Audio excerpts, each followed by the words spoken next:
What's up, cannabis community?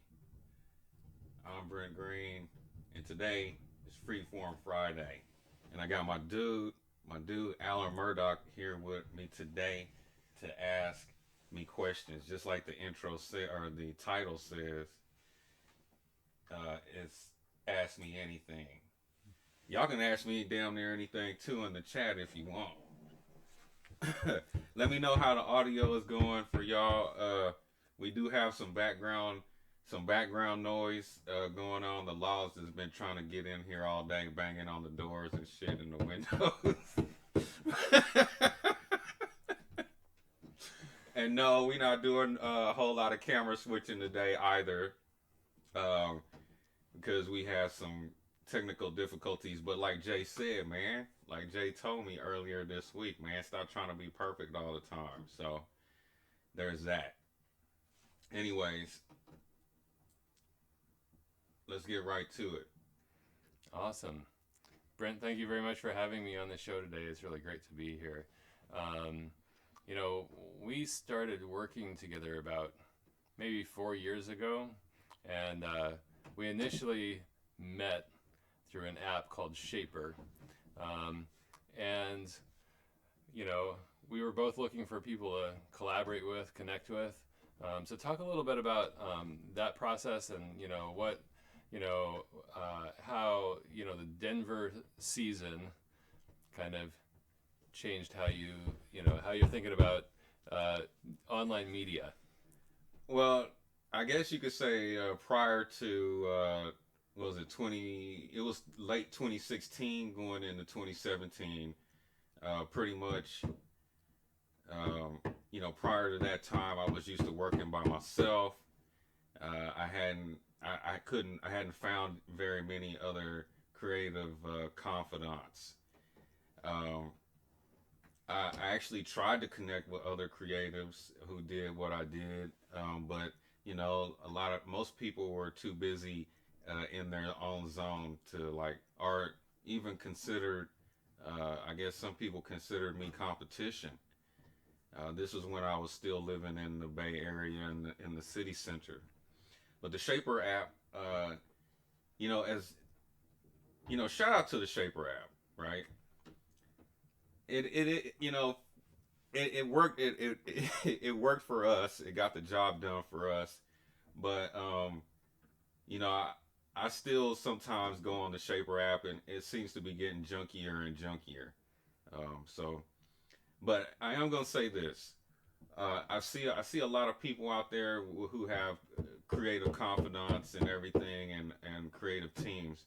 But one of the strongest lessons I'll learn is that having strong creative confidence in your corner, that doesn't happen every day, and it's not supposed to happen every day. So Yeah, awesome. I think one of the things that you were creating, despite a lot of challenges. You moved there. You were living with somebody. You moved out, and one of the shoots that we did, you were kind of in and out of your car. Living between places, and so I think when we're talking about the way that people go about being creative. I think when I see you being creative, it's intrinsic to you.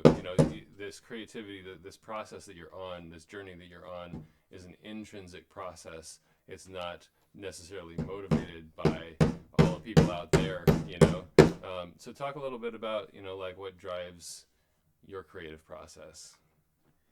well, I mean, you actually touched on the fact that you touched upon something very important, which is, yeah, my creative process is ruled by the fact that I survived cancer at an early age, and that I spent, 12 years on the run from the law.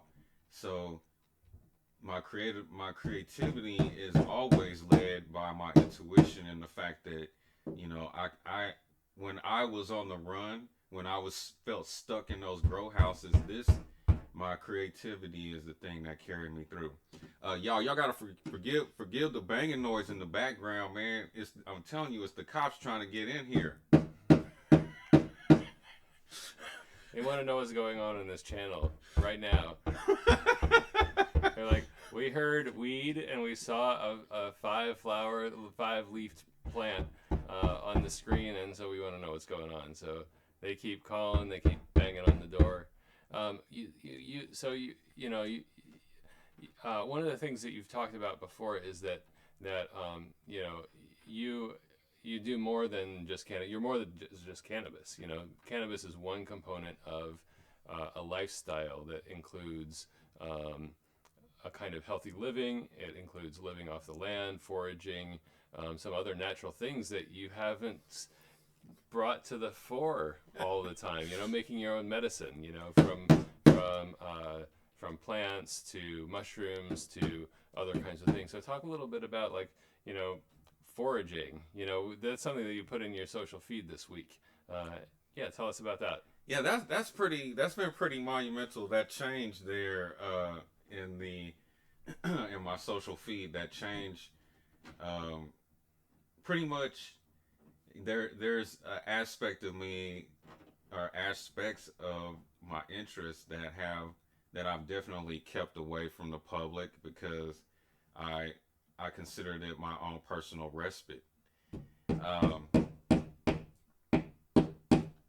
one of this past week, I had something happen where when Alan had suggested that I share some of my other interests with you all, and at first I was like, I don't know if I really want to do that. I'd rather keep all that to myself because it belongs to me. But pretty much, yeah, man. I like to make my own medicine. I like to ferment. I do have a connection to the land, and it even though I don't show it because on camera I'm too busy trying to be a pretty boy, with my waves and my color coordinated clothes and things of that nature. But yeah, th- sorry. Yeah, and this is good. So we went for a walk in a park, and you started spotting some mushrooms that were growing. We had this big derecho in Iowa, and it knocked down a lot of trees. We lost a significant portion of our tree cover in town, but that's also changing the way that mushrooms grow. There's more opportunity. There's more wood down. There's more.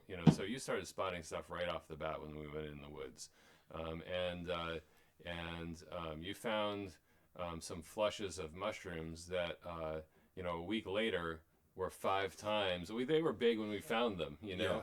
And then they were five times that by the time you went back and harvested 2 days, 3 days later.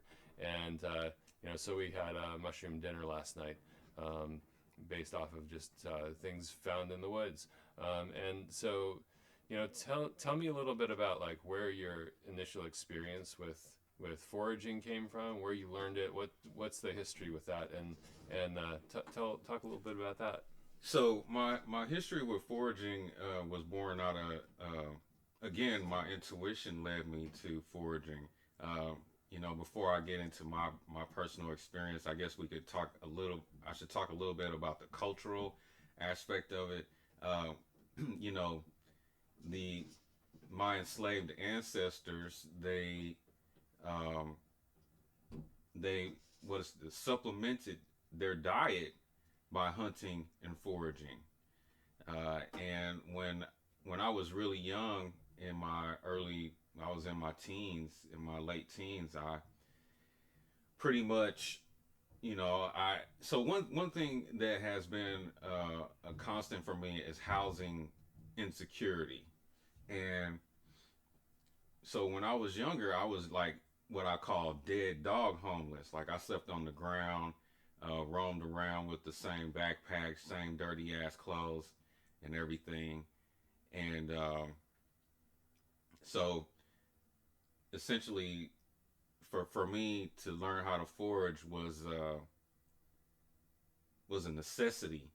It wasn't a hobby. It was a necessity. And even now it feels like it's a necessity in terms of like keeping me like connected to the earth, because if I if I just spend all my time on my computer or with my machines, then I feel disconnected.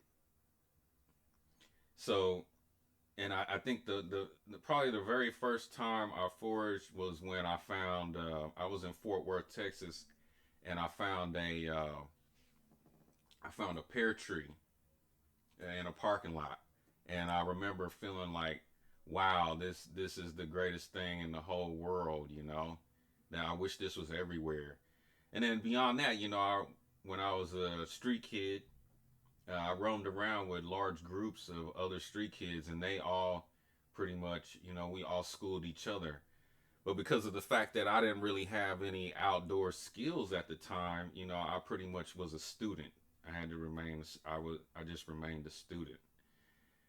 Um, Now, fast forward to my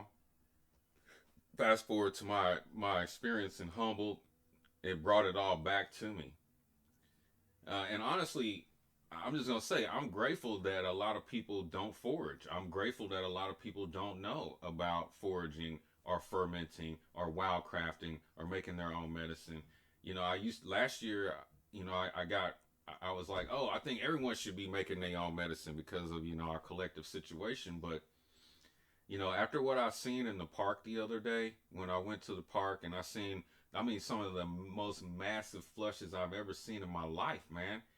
You would think you would see these kind of flushes in Humboldt, but no, this is beyond that.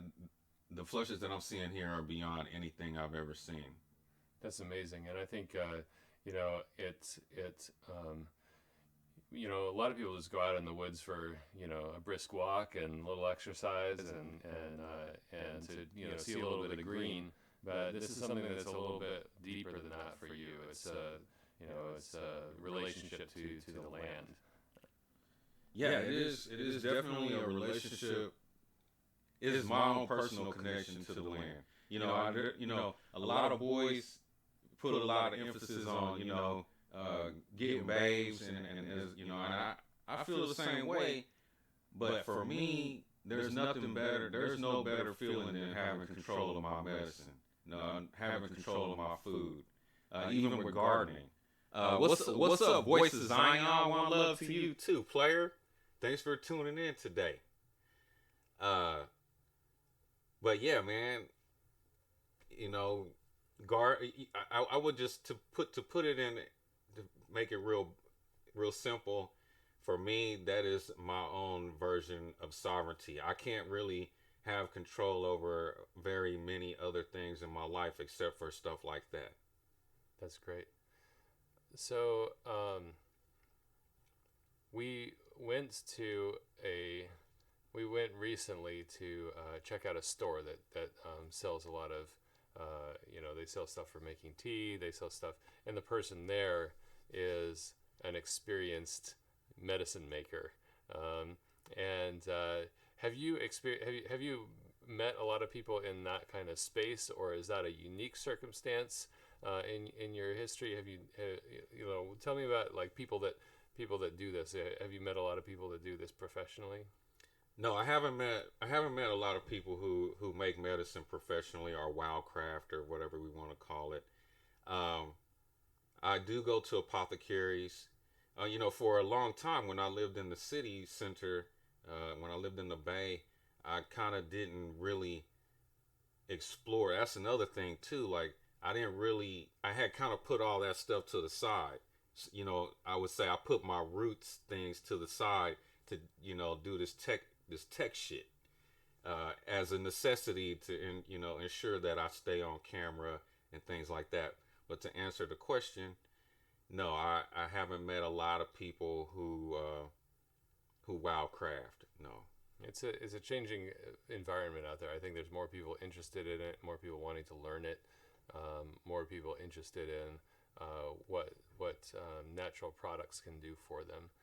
And I think, in terms of, when I've talked with you, I think the cannabis piece has been, the cannabis focus is one component. Like if you think about cannabis as, getting high and people getting stoned and kind of stoner culture and that kind of thing, that's one aspect of cannabis. But there's another component of it that is medicine, that is natural and historical, and something that's a traditional part of medicine practice as well.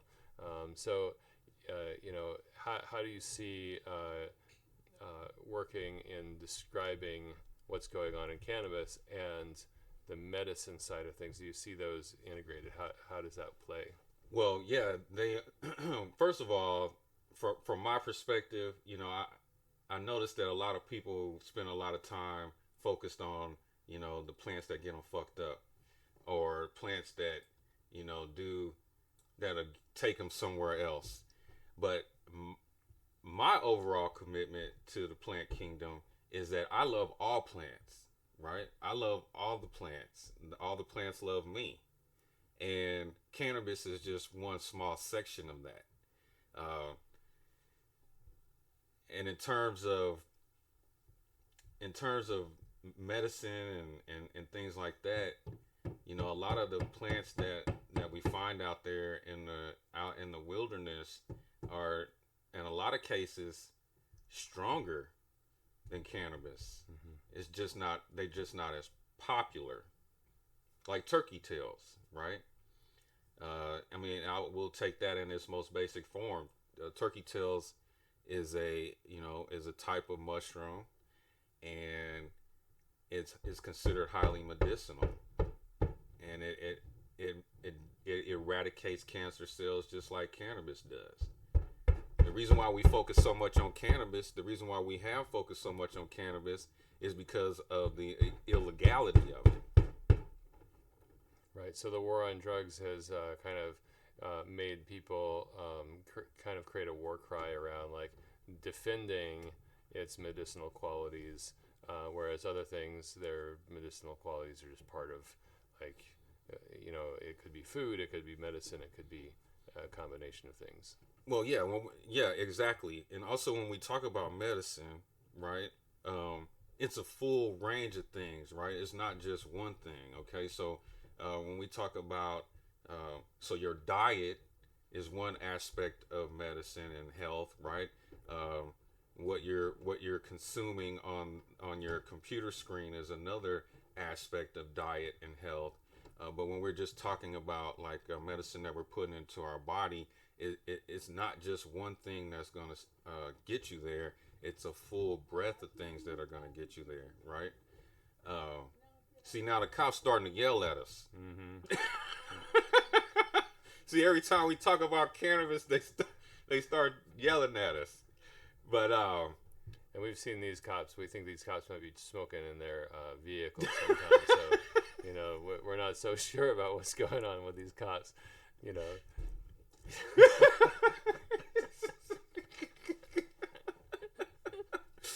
Oh yeah, this is so yeah, the medicine and everything, and so fermenting is a type of medicine. I mean, your gut health is directly connected to your mental health, right? And so it's imperative that you stay on top of that. That's pretty much the things that go on in my mind, right? Like, and I've always known too, like deep down, that I always had this other life, right, for myself that I never shared with the general public. Awesome. So, you're in a new environment. This is Iowa. The environment here has reminded you recently of the Bay because of how much rain we've been getting. This is actually one of the rainiest seasons we've had in Iowa. So what has that transition been like? You were in Denver, in a much larger city, in a much more diverse city, and here you are in Iowa, and it's the diversity is significantly lower. The environment's a bit different. We're not a mile high in the air, and So what's the feeling like? You've been here about 2 weeks now. Yeah. Tell the audience a little bit about what your experience here is like. Well, I mean, shit. Uh, First of all, it's really white. I mean, obviously, I have some kind of thing with going to these ultra white areas because, and to clarify, it reminds me more of Humboldt here than I originally would suspect. Um, in terms of Denver or the Denver area, I never really intended to return there after the way things went for me the first time, right? I did, and I do hold the crisis center there dear to my heart because everyone needs that kind of care. The thing is, though, is that since I've been here, I have begun to question whether is why does every time I go to the Denver metro that I feel like I need to go to the crisis center as opposed to being somewhere else. Like when I was in Humboldt, I was there for almost 3 years. Now I didn't feel like I had to run my ass to the crisis center all the time, right? And being here, I haven't been smoking weed, uh, which is fine for now, right? I haven't felt like this whole uh, draw to take government drugs. Like when I go every time I go to the Denver metro, I feel this whole like thing where I need to go get some help. So there's that. Now, in terms of being in Iowa proper, and yeah, it's very white, man. And but the thing is that I'm outdoorsy, right? I'm into all that things that would, I guess, we would say quintessentially are white things, that are what do we say, like historically have been, things that white folks are into. In our country, yeah, it has been marketed as a white activity in our country. That's for sure. Right, right. And so yeah, this is some of this shit is kind of hard to talk about because like I don't normally open up about it, publicly. So, so let's see. Let's change the topic up. So let's talk about. Okay, so you mentioned to me the other day that your mother's birthday is coming up, and coming to Iowa is also stepping away from being so close to your family. You were living with your family in Denver, and there were some tensions there. Some things changed a lot with your interactions with your family. They had wanted you to come back from California specifically so that you and they could, choose a property together, move in together, and start a business together. And so now you're stepping away from that, and so you're stepping into this very white state, but also stepping away from family. So what's that experience like?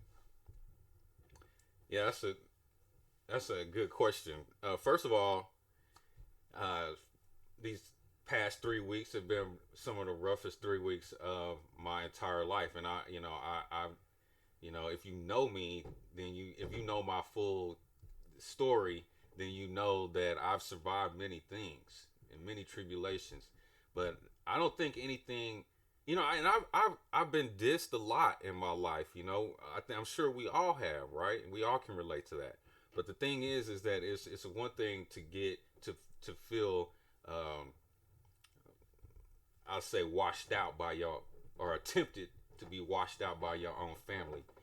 But the thing is from the conversations I've been having with, my close friends about their familial issues, I even talked to some of my Latin homies who, we think that, I've been always taught that our Latin homies got it the best because they hold tight to their family.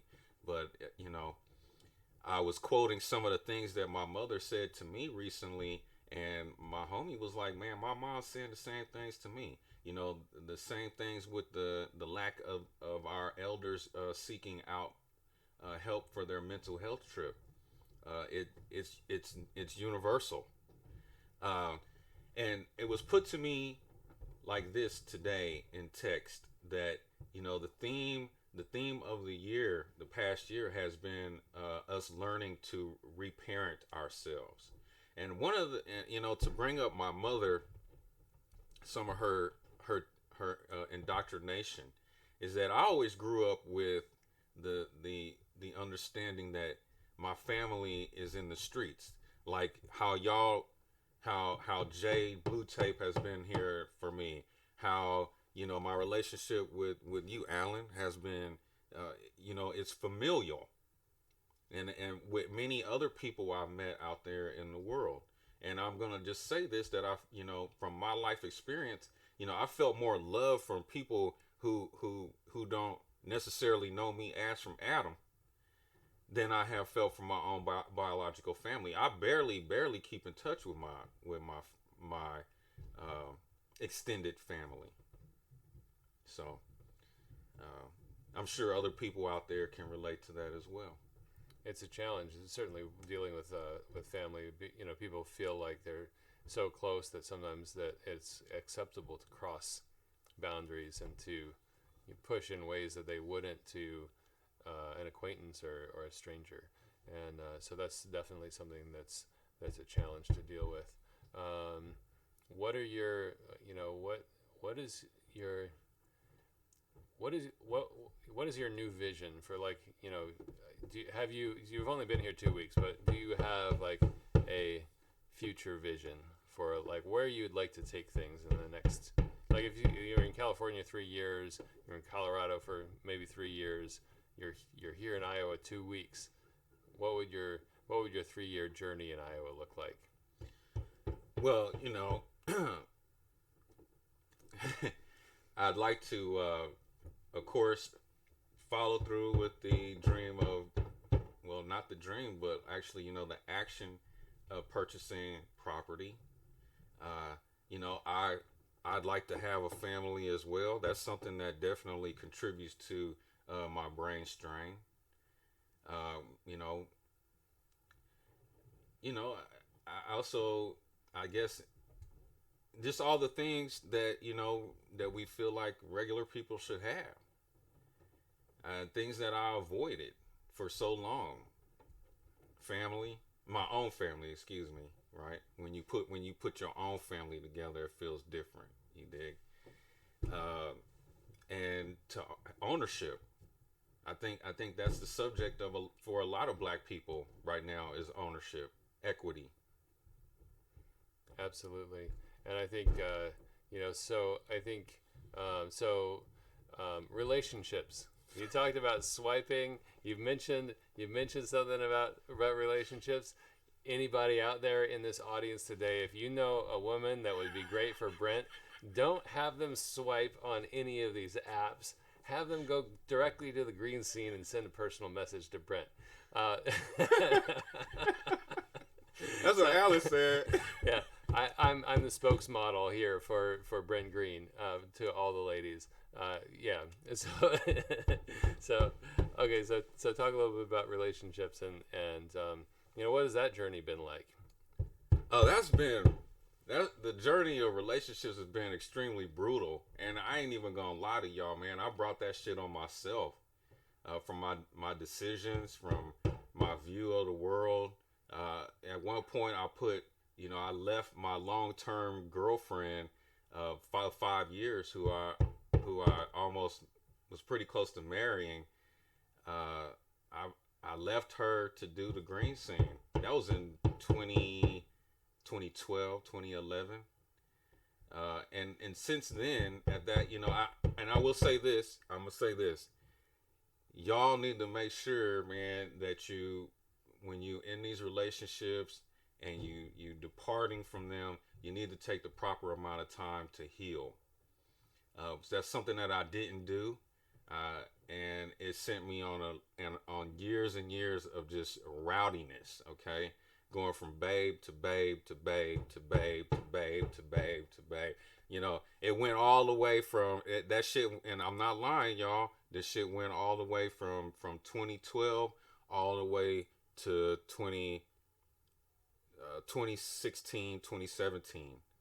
Um, and it skews the mind. It has, and I would say even it stunted my creative growth, right? Because at one point, when you look at the green scene objectively, you would think that I'm supposed to be a lot further along, but you can't serve two masters. You can't have one foot in, one foot out.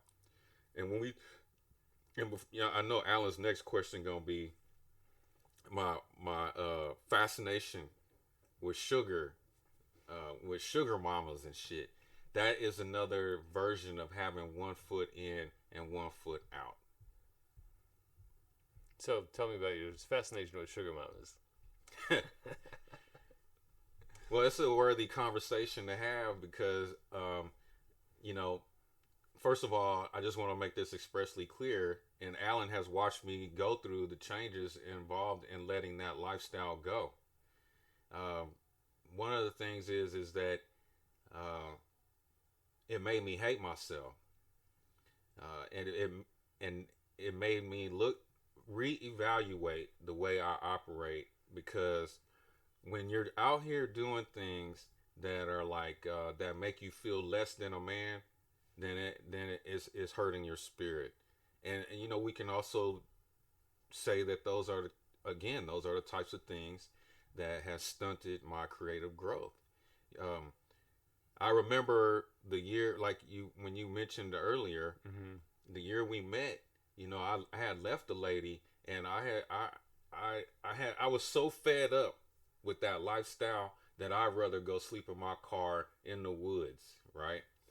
I remember when I was in L.A. during that whole spell when I was like trying to rip myself away from that lifestyle. Um, and I was telling you about this earlier, but I remember I was at a convenience store and I was sleeping in my car at the time, mind you, and I I was at a convenience store and I met this white lady in there. She saw me checking her out, so she stopped to try to to so I could talk to her. And man, I try to say something, but it wouldn't come out. That's how I knew that lifestyle and my relationship with that lifestyle was over. And that's a young man's game. And I one day just woke up and was like 40 years old after living that lifestyle. And yeah, man, it makes you feel piss poor about yourself. Now, it's one thing. I just want to be clear about this. It's one thing to have the intention of her purse, right? It's another thing to have the intention of her heart, right? And she could be a baller or whatever, but if your intention is on her purse, then that is where the issue lies. And nobody can negate their responsibility to themselves. Mm-hmm. Yeah, for sure. I think So I hear you talking more about you spent in Denver when we met. You had just moved out. You were living in your car. We went and shot a great intro, and we shot a great intro scene for the green scene. A week after that happened. And then you got into an apartment. You were there for a year, and you weren't pursuing relationships with anybody during that time. And then when you went to California, you dated some people, you had some relationships, but it was different. You were looking more for a long-term relationship. You were looking more for creating a family. But you did take at least a couple of years where it's almost like a monastic lifestyle and just changing, like putting a little bit of focus on yourself and on internal transformation. And so now you're starting to meet and talk to people. What is it that you're looking for now that's different than what you were looking for before? You talked a little bit about, the financial support that you were getting from the women you were dating, but what are some of the other kinds of things that you're looking for in that kind of relationship?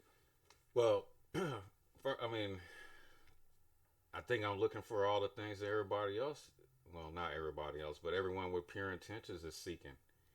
Um, I just want to say, man, your heart is not a game. Your love is not a game, and so if we continue down this road of like whatever rap music is telling us, if we continue down that road, I'm gonna tell you from my own experience. That's one of the things that it almost destroyed me. It also made me, looking back on it, it made me a better man. But it almost destroyed my whole life. But to answer the question directly, yeah, man, I mean, I want all the happy love feelings that everybody else who's in love feels. I mean, I've watched some of my white friends uh, be have the great pleasure of being married twice, and I can't even. And again, I want to put this out there. So, some of this is on, when I say this, 50% of this is on me and my decisions. Um, I can't even get married once, right? So, and again, I just want to keep saying this, that a lot of that is based on some of my own decisions. The Green Scene TV, ladies, right there. Here, let's hit them with the stinger. All right.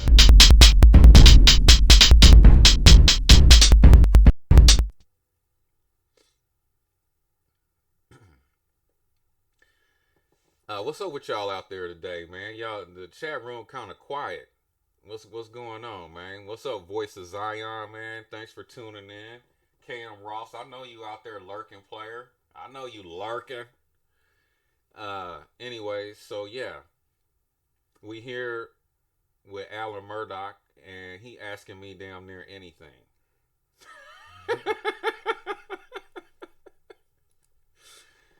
um, and his last question was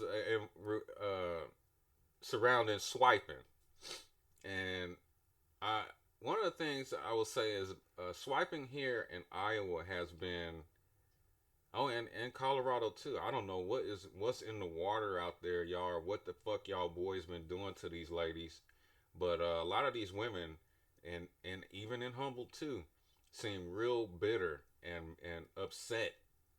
So that's just something for y'all to chew on. It's been something for me to chew on as well.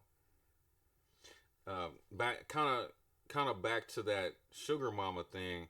Uh, that kind of activity puts a ripple of suffering into the universe because it's not honorable. I don't know how many women have regurgitated to me some of that men have done some of the things to them that I did when I was on that. Like I remember when I was in treatment, this girl called me. Yeah, I can use my phone. I just want to tell you, you could use your phone for 1 hour in treatment. And so, one of the things this girl told me was that this dude called her, and of course he was a brother. He called her from jail, and she bailed him out. And he didn't do the honorable thing of being her man, marrying her, or even paying her back. So, I just want to say, man, like it sounds good. It maybe smell good on the surface, but deep down it smell like shit.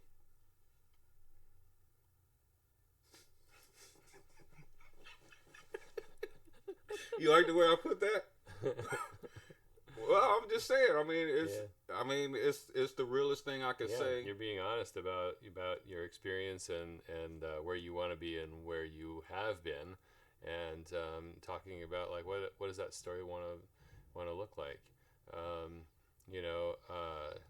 So let's see. Other things about what else we got to talk about today? So you talked about one of the things you brought up was relationships, and you brought up me going to Humboldt and essentially sitting my ass down. Mm-hmm. That was very crucial to my growth and the growth of everything that I have been doing for the past 11 years in terms of the green scene. Um, and shout out to Humble, man. It ain't perfect and shit, but it was right on time um, for where I was at. I knew really quick. I picked up really quick that I wasn't gonna be able to continue that lifestyle, and what was the lifestyle that people were living up there was not conducive to any of that. And so that allowed me to be able to focus more first on my heart and and what it means to be a better man to me. And I mean, if you look at Cannabis News number one 2020, you could see I definitely made a um, turned a hard corner there, and I wouldn't have been able to do that if I hadn't have set my ass down and focused. Mm-hmm. Something that you did while you were in California was when COVID hit, um, you started to focus on gardening. You had the whole quarantine, right?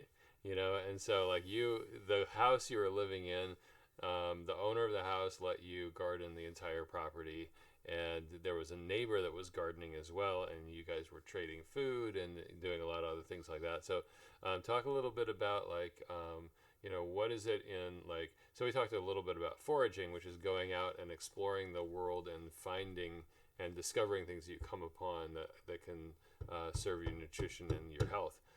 What about gardening also serves nutrition and health in terms of, is it like a meditative process for you? Is it like what is that experience like? So the thing with gardening is that I have a dichotomy going on here where I'm a pretty boy on the surface, but I also like to get dirty. So and I also like to be in control of my food, right?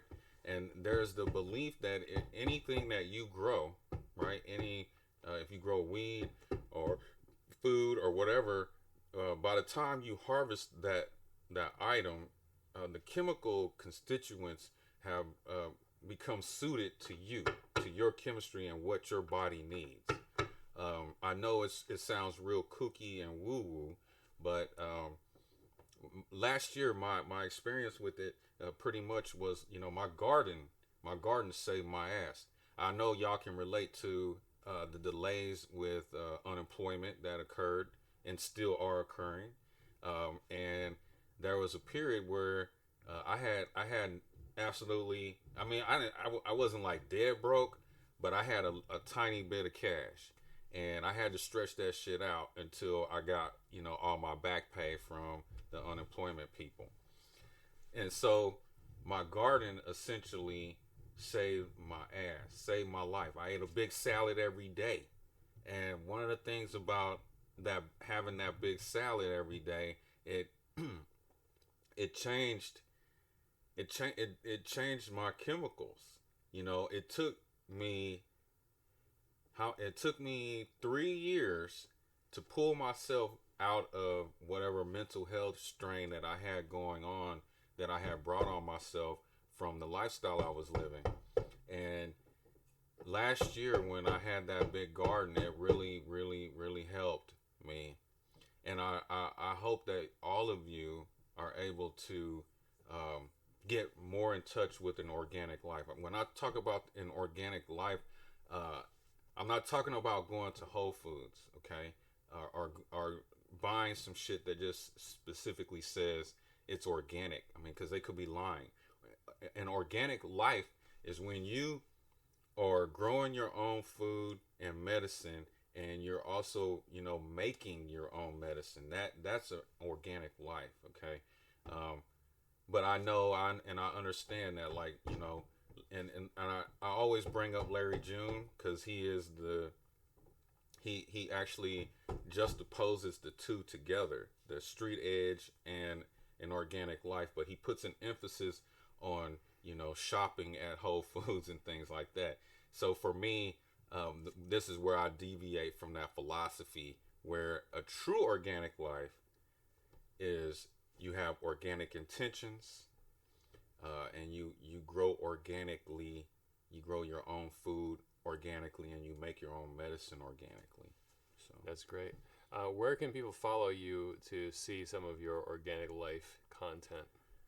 well, y'all can go to my other Instagram, which is Greeny Man 10 times. Um, here, let me type that. Let me type that in the chat here.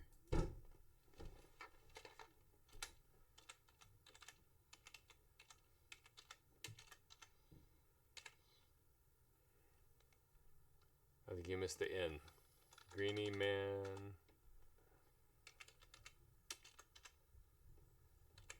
10 times. That's it. At Greeny Man 10 times. That's my other Instagram. That's the Instagram that I'm currently growing and sharing other stuff. You can also find me on, yeah, just find me there for now. I'm on TikTok too. Um, but yeah, it's very important that you all start taking more control of your personal lives.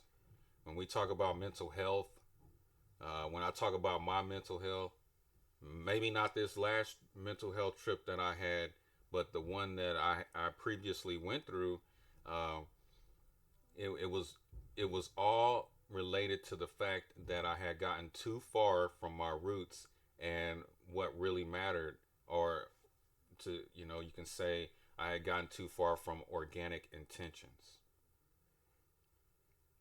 So yeah, That sounds like a like kind of a mantra for you right now is the organic intentions. well, I mean, yeah, deep down or in my subconscious, yeah, but at one point it was in the forefront. Mm-hmm. I just know what it's done for me. When I was with my family, they didn't believe in organic living an organic life. I mean, they grew vegetables, but as far as like the whole all around organicness, no, no. In fact, they kind of thought it was funny. The thing, and you see what happened to me when I went home and I began to eat this processed food with them, and these non-organic items with them. My mental health, it did a nosedive. You weren't able to take care of yourself because your system, your organic system, life system wasn't in line. Exactly. It also, when you eat processed foods, a lot of processed food, it it changes your whole chemistry, and it'll change the look in your eye. I had one of you brought up my girlfriends, one of my girlfriends in Humboldt. She told me she met me when I first moved there. Shout out to you, man. If you watching, Kevin, if you see her, and I know you will, man, tell her I said thank you very much. But oh, and yeah, she told. Side note, she the one who told me because she had experience with that street life, that street shit too. And she told me, she was like, Brent, you are not that. You have all the pieces to be that. I.e., a parasite, right? But she was like, but you're not a piece of shit. So, but she told me after she met me when I first moved to Humboldt, and it came back around full circle. And she told me, she was like, man, the look in your eye is even different. She was like, you're brighter, like, and that's what an organic life does for you. When y'all look at my skin and or y'all look at me and you see all this youthful energy. I mean, of course, some of that is my genes, but in order to maintain that, it is living an organic life and doing things that don't cause me strain on my mentals. That's great. Excellent.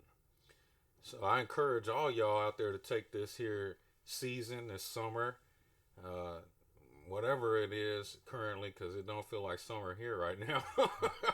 But I encourage y'all to take this season, man, and grow you some food. Grow you some food. The one of the easiest things to grow is beets, and beets is very crucial to to your life because it's a blood cleanser and things like that, and they're versatile. You can eat the greens and stuff like that. It's very important to eat lots of leafy greens. I mean, although I'm preaching to the choir, because I when I was living on my own in my own world, then I was able to maintain more of that life. But now that I'm in transition, I have to like really focus on it. Yeah, for sure. Well, Iowa is a good place for that because of it's a growing state. It's a state where agriculture is a big part of it. It's mostly corporate agriculture, but the environment is suited to it, and so individuals that want to grow on their own property, or even in some of the areas, several cities in Iowa have strong community gardens available, and that's something that we're also looking at. I think this season, some of the things that we're gonna do is get connected with the local organic lifestyle individuals. Look at some of those gardens. Look at the garden that Brenda's growing. Look at the local environment and see what's available. And those are pieces of content that are going to become more and more a part of the green scene and part of your story. Yeah, I'm looking forward to that. Because in terms of the cannabis industry, I've become the villain, and I don't have a problem with that. But the issue is that I by becoming the openly becoming the villain, I have made the uphill climb even steeper. When I can go see, I can go to these dispensaries, and these and be all these bro stores and shit, and I don't get the same response that I get when I simply go to the apothecary. Mm-hmm. Like we talked about going to the apothecary over here, and at both of the apothecaries we went to, it wasn't like they was like, oh, what this brother man doing in here. I felt warm. I felt the warmth. I felt the love. It's the same as when I went to the apothecary in Humboldt. I felt the warmth. I felt the love. And even though I'm an anomaly, you dig? Yeah, for sure, absolutely. I think when we went in there, the person asked you what you were looking for, and you knew your stuff, and you knew what you were making, and you knew the ingredients and the various approaches to making medicine, and so you and that person were having an informed conversation, and I think that person picked up on it fast, and that was a really synergistic moment, and I think that was it's a positive future perception, that something's going to happen with that. Well, yeah, I've spent this past week really kicking myself in the pants because all of this, a lot of this is things that I wanted to keep to myself, and it's unbelievable, when I see the response that I've been getting on online from just simply posting the photos of me sitting next to a giant flush of mushrooms. I've never gotten 200 likes on anything unless I was associated with one of those companies, one of those cannabis companies, right? But that happened to me in a group of people who don't even know me as from Adam. And I don't know if it's because, I'm a brother man and I'm into this or whatever, or if it's just time. Mm-hmm. Yeah, for sure. I think it's that's something time will tell. And I think, you also shared a reel, and the reel hit over 1,000 views in only a few hours. And so the content is pressing, it's current, and the way that you're presenting content is hitting. So people are appreciating that. It is blowing my mind. I mean, don't worry, y'all. I'm not leaving the cannabis sphere. I just understand that after doing this for 11 years and what I just went through in terms of like my family dissing me for all intents and purposes. I felt like for my dedication to the cannabis industry, when I'm having an emergency, right, that I feel like that, I've given the cannabis industry so much of myself. I felt like the cannabis industry should, it was something I should have a safety net, right? Um, and maybe that's on me for having all these expectations of my relationship with the cannabis industry. But if it's not doing anything for me, then yeah, slim it down. Right, and the other thing about the cannabis industry is that I think you mentioned becoming a villain, and part of that is because the corporatization of cannabis is about going with the flow, creating a set of rules that serve the people who have already started businesses, and it's kind of against individual growing, and it's kind of against alternative products like hemp derived D8 and other kinds of things. So it seems to me like there's a lot that's changing in that space, and even the people that are pro cannabis are coming out against components. So there's a civil war starting to happen between cannabis and hemp around the areas of D8, D10, some of these other kinds of things that are going on today in that marketplace. There's certainly a lot of science going on, but it's like, who gets to make the rules about how that gets investigated and things like that, and who gets to grow. There's no small production. We looked into the permits for Iowa, and you have to have a certain number of acres to be able to grow. There is no, I'm going to grow 15 plants in my yard or something like that. On the hemp side, even, there's no growing cannabis, and on hemp, there's no small grows. So everything is weighted towards the big producers, and that is, I think, at a core of why you're in a position where, by even just addressing those questions, you get played as the villain. Right, right. And, cannabis is becoming more mainstream, and more people are becoming a part of it and want to be a part of it. And I commend the black people who have secured themselves a space in that market.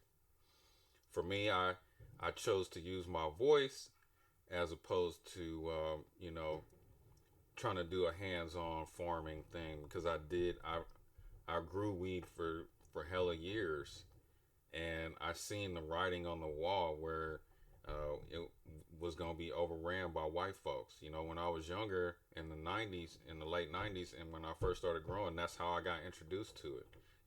I felt like sometimes I felt like maybe I wasn't even supposed to be up in there. It was by the grace of God that I even ended up in those spaces. And as repayment, and to the Most High, I always do what's put on my heart. That's why I went home to my family. That's what was put on my heart to do, was to go home to my family. You dig? And so, and keeping in with that, then that's why I decided to do. That's why I decided to start the Green Scene and to speak out on behalf of PLCs. Absolutely, and I think that your investigation into how this whole industry has rolled out, and the differences between equity and justice in relation to the way that cannabis is played out is powerful content. And I hope that you continue to tell those stories as you also start on this journey of the intrinsic growth and exploration of the organic lifestyle. Yeah. Yeah, I'm definitely gonna stick with the program. I just feel like there's more, and there's just more to me. I never really wanted to give y'all every last bit of me, but I'm getting old, and I feel like I'm getting down to the wire, right? And those cops are about through the door anyway. They've been banging on that door ever since we've been having this conversation, but I ain't opening it. Shit, go get the damn battering ram or something. Shit. I'm not opening the door, goddamn. But yeah, man. I'm gonna definitely continue to share, my cannabis stories. Those are needed, but I need that refreshment of being of sharing what an organic life is to me. That sounds great. Well, we're certainly excited to see what comes of that. And thank you, everybody, for tuning in today. This is The Green Scene. I'm Alan Murdoch. And I'm Brent Green. Hey, look at here, man. We'll see y'all on Wednesday with cannabis news. I don't know what the game plan is. If I don't know if I'm gonna put a docket together or if we gonna make a. Oh, you want a hell yeah? Hell yeah! What's up with the guy? Thanks for tuning in. You're a little late because we about to take off now. I'm hungry. We both hungry, so. uh, hey, Alan, I want to thank you for joining for being on today. Thanks for being my friend. Thanks for, hey, you know, it's a beautiful. I see a lot of y'all who got a hell of friends on the internet, thousands and thousands of friends on the internet, and some of y'all are fucking even sadder than me. All right, so. So I want to publicly thank Alan for being my homie, not just my creative confidant, but my homie as well. I want to thank y'all for tuning in, and for those of you who are late to the broadcast, man, be sure to run this back. I got some powerful nuggets for y'all. I'm Demi. I want to thank you for tuning in with us. I want to thank you for rocking with us. Voices Ion. Shout out to you. Shout out to Big Earn. Shout out to J Blue Tape. Shout out to Spring Farms. Shout out to KM Ross. Shout out to Black Humble. What's up, y'all? Y'all thought Green forgot about you, huh? Who else? Who else is there? Oh, man, I want to give a shout out to George Washington Carver, man. And on that note, I just want to say this before I go. Iowa is the only state that has a statue of George Washington Carver. And for those of you who don't know his significance, then you should look him up. Okay, he's more than just a peanut man. And on that note, y'all, I'm going to see y'all on Wednesday. Peace. Stay tuned.